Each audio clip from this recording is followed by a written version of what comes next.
If you imagine that right now the Strait of Hormuz is completely unblocked, how much time will it take to restore all the supply chains? Is this a long-term crisis? The crisis is very deep. A large number of barrels of oil did not go to the market during this period. A large number of ships have accumulated in the Strait of Hormuz.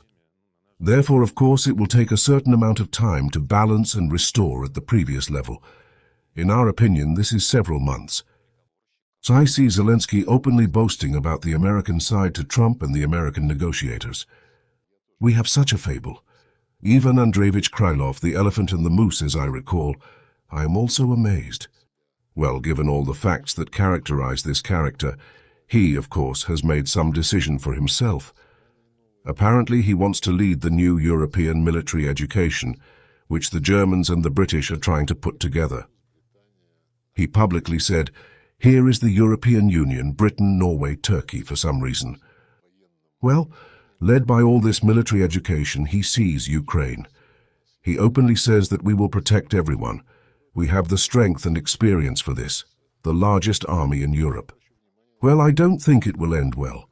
I would also like to draw your attention to the fact that he simply demands to immediately name the date of Ukraine's entry into the European Union.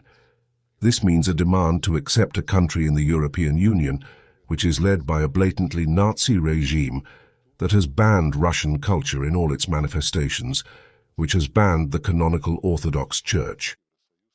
At the same time, the European Union does not promise a date for Ukraine's entry into this friendly collective.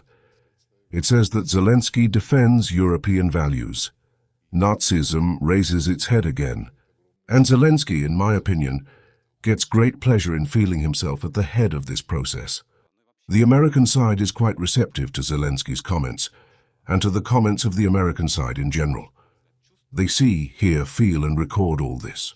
I think they hear it. But what is important to them? It is important for them to come up with a solution around the Strait of Hormuz as soon as possible, and then to come up with something about the Ukrainian crisis as quickly as possible. We are always open to contacts, but they know our position. Moreover, they heard this position in Alaska. The position was expressed in response to their proposal. Our ambassador to Germany, the Ministry of Foreign Affairs, called in connection with our publications specific addresses of drone manufacturers. Did they all get impudent there?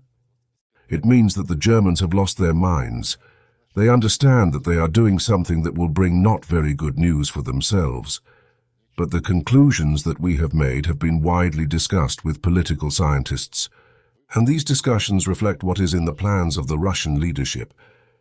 For the first time in the post-war history, the AFRG adopted a military strategy. Russia has been declared the main threat. A course has been announced to create the strongest army in Europe. Where are they going? They go on their own and they attract everyone. The main thing is that they do not go in the same direction as they have done several times in history. This is the main thing. I think that when Europeans read such lines and learn about such plans, they probably also have a cold on their backs. The crisis in Europe is intensifying. These are economic crises, existential crises, and security crises. The main thing is the crisis in the understanding of oneself, in one's main orientations. And unfortunately, the current pleiad of European politicians as the main orientation chooses the line of total Russophobia, about the declaration of Russia as the main threat to the existence of Europe. This is unreasonable. This is wrong. Russia cannot be the main threat to Europe because Russia, no matter what anyone says, being a Eurasian country, is still a component of Europe, an integral component of Europe.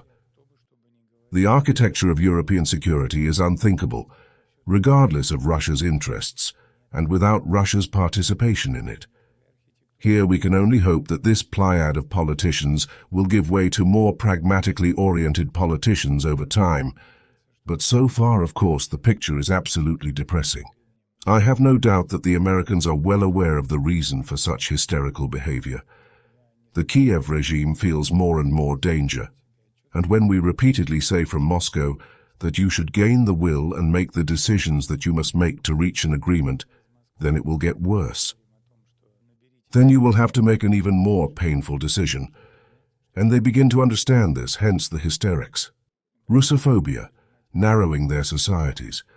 The fear that in a few years they will all say to their narrowed society that they are to blame for everything. There, in the East, we will go there again.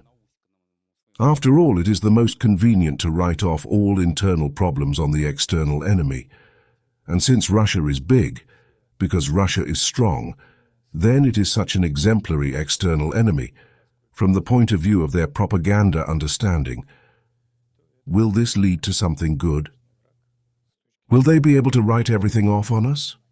Hardly, of course. It is obvious that they will have to give their place to other political forces. But what kind of political forces will it be? We know that in the history of Germany, there have been cases when such revanchists came, set on the previous years of humiliation of the Germans, and who demanded revenge and the creation of a great Germany. It was in history. This is not my reasoning. This is a constatation. And from this the whole world became scared.